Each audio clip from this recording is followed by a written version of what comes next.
Assalamualaikum warahmatullahi wabarakatuh. Jumpa lagi dengan saya Walid Umar. Pada video kali ini kita akan melanjutkan pembahasan terkait materi terkait TJKT ya, fase F, keamanan jaringan, di mana kita sudah sampai ke materi 3.5 yaitu memahami sistem pendeteksi ancaman dan serangan atau kita biasa kenal dengan istilah IDS atau IPS ya. Intrusion Detection System dan Intrusion Prevention System yang masuk ke dalam jaringan. Nah, pada video kali ini kita akan fokus ke pembahasan terkait menggunakan aplikasi Snort ya. Intrusion Detection System atau IDS merupakan sebuah teknologi keamanan yang dirancang untuk memantau lalu lintas jaringan atau aktivitas sistem yang berfungsi untuk mendeteksi tanda-tanda aktivitas yang mencurigakan atau tidak lazim ya. Tujuan utama dari IDS adalah untuk mengidentifikasi dan merespon potensi ancaman keamanan secara real-time. IDS juga dapat bertindak seperti sistem alarm keamanan untuk jaringan atau sistem komputer kita ya. Selain itu dapat memberikan peringatan saat mendeteksi aktivitas yang mencurigakan atau tidak diizinkan.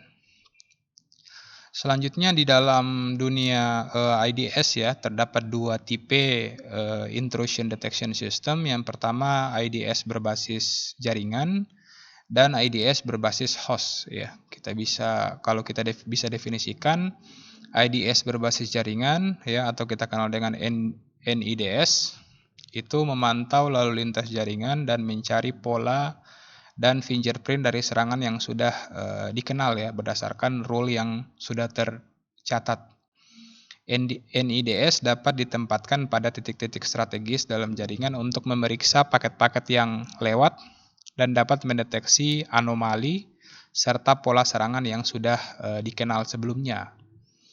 Selanjutnya terkait IDS ya, berbasis host, berfokus pada perangkat atau host secara dalam hal ini server ya, baik itu komputer ataupun workstation dan dapat memantau aktivitas serta log system dari server atau workstation kita.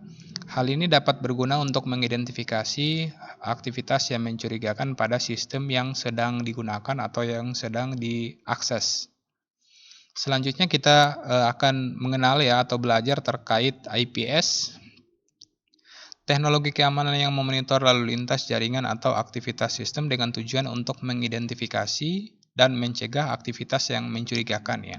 Jadi kalau kita bicara IPS itu berarti sudah masuk ke prevention ya atau mencegah ya sebuah aktivitas yang mencurigakan dan berpotensi bahaya atau tidak diizinkan. IPS memadukan fungsi-fungsi dari IDS dengan kemampuan tindakan pencegahan yang lebih aktif. Jadi kalau kita bisa bandingkan antara IDS dan IPS lebih aktif karena sudah ke prevention ya, ke hal pencegahan. Sebagian besar IPS juga memiliki kemampuan yang sama dengan IDS, tetapi dengan tambahan kemampuan untuk mengambil langkah-langkah tindakan langsung guna mencegah insiden keamanan. Selanjutnya kalau kita belajar terkait IDS pada materi kali ini kita akan fokus ke sebuah perangkat lunak ya yang umumnya digunakan untuk melakukan tugas dan fungsi sebagai IDS dan IPS. Snort telah menjadi salah satu alat terkemuka ya atau perangkat lunak terkemuka untuk mendeteksi dan mencegah ancaman keamanan dalam jaringan komputer. Nah, Snort telah digunakan secara luas di berbagai environment, baik itu jaringan skala besar, skala kecil ya, untuk meningkatkan keamanan jaringan dan mendeteksi serangan cyber. Snort juga dapat diintegrasikan dengan alat-alat atau tool-tool keamanan lainnya untuk membentuk pertahanan lapisan dalam sistem keamanan jaringan.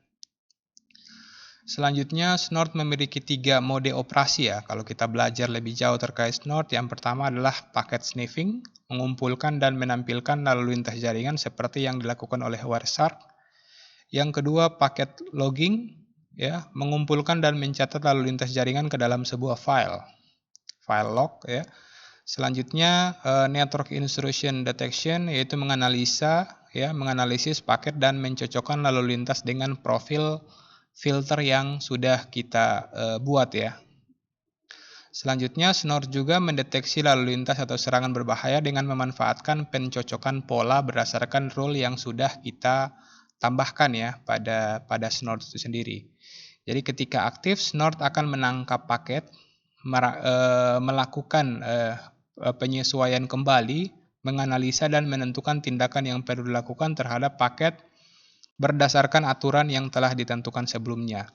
Selanjutnya, rule pada Snort sangat mirip dengan aturan firewall biasa sebenarnya ya, di mana mereka digunakan untuk mencocokkan aktivitas jaringan dengan pola atau signature tertentu dan kemudian membuat keputusan ya, apakah akan mengirimkan peringatan atau menjatuhkan lalu lintas ya. Dalam hal ini, ketika kita mengirimkan peringatan itu masuk ke ranah IDS, sedangkan ketika kita memblok ya atau membuang sebuah paket dalam sebuah proses komunikasi, maka itu termasuk dalam IPS. Snort juga memiliki memiliki banyak rule ya yang sudah dibuat oleh komunitas yang sangat berguna untuk kita dalam melakukan pengamanan terhadap jaringan. Jadi umumnya serangan-serangan yang tercatat ya, yang sudah dicatat oleh komunitas itu sudah dibuatkan secara otomatis sehingga kita tidak perlu melakukan proses pembuatan rule secara manual. Nah, kita bisa lihat ini adalah website dari Snort. Kita tinggal buka saja ya, snort.org, dan di sini kita bisa langsung mendownload Snort-nya, bagaimana cara untuk mendownload rules-nya. Jadi sudah Snort sendiri sudah menyediakan rules-rules yang umumnya digunakan dan bisa kita gunakan dan bisa kita implementasikan. Oke, kita juga bisa mendownload Snort untuk versi community ya. Di sini ada versi community, kita juga bisa baca dokumentasinya dan kita juga bisa langsung mendownload dan menginstal Snort ini pada sistem server kita. Oke, kalau kita pahami di sini dalam Snort rule ya atau sintaks dari Snort itu sangat mirip sekali dengan IP tables ya. Di sini kita bisa menambahkan ya action ya, actionnya seperti apa. Di sini pilihannya adalah contohnya adalah alert ya, berarti dia akan memberikan informasi. Selanjutnya kita bisa mendefinisikan protokol apa yang ingin dimonitoring ya. Di sini dalam hal ini kita akan memonitoring ICMP. Selanjutnya ini adalah source address ya. Sumbernya dari mana? Ya, 192.168.1.10. Jadi IP address ini, sumber ini yang akan dimonitoring ya. Sumber ini yang melakukan ping.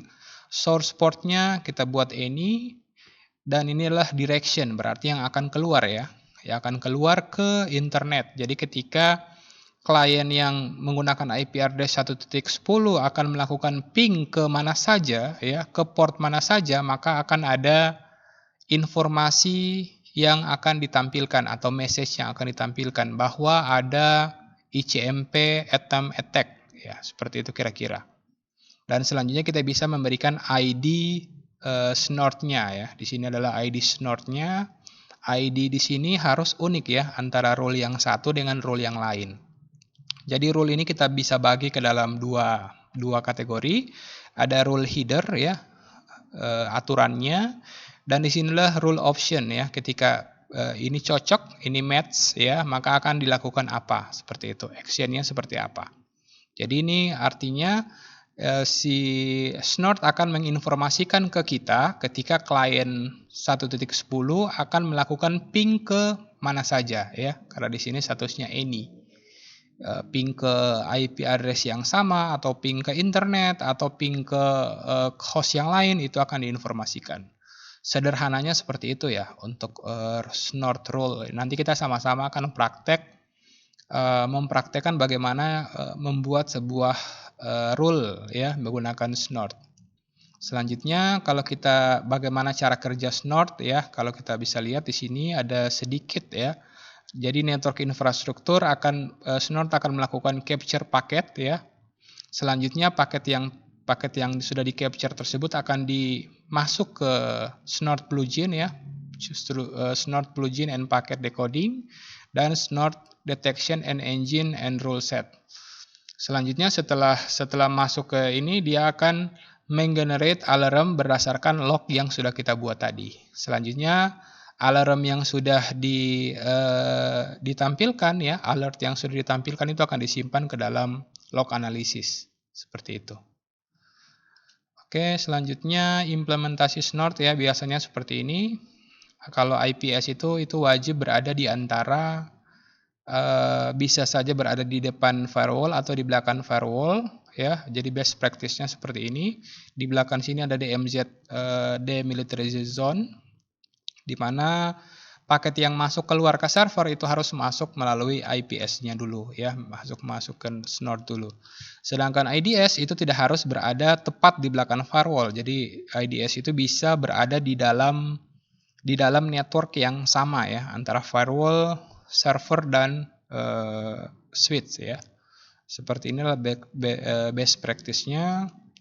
Selanjutnya pada video selanjutnya kita akan membahas proses instalasi ya, sesuai dengan topologi ini, di mana di belakang ini akan ada beberapa server ya.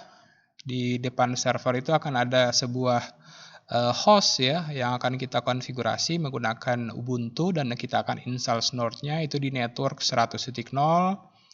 Selanjutnya di sini ada public network yang akan terhubung melalui perangkat router ya. Jadi yang akan melakukan routing adalah router yang ini. Kita akan coba menggunakan perangkat router Cisco ataupun perangkat router baik itu Cisco maupun Mikrotik ya. Yang pasti di luar sini ada public network, di mana kita akan coba tambahkan komputer yang akan kita simulasikan. Selanjutnya, sekian. Semoga informasi yang saya sampaikan kali ini bermanfaat. Mohon maaf atas segala kekurangan. Wassalamualaikum warahmatullahi wabarakatuh. Jangan lupa like, share, and subscribe, dan terus dukung kami agar dapat terus berbagi informasi yang bermanfaat untuk teman-teman sekalian.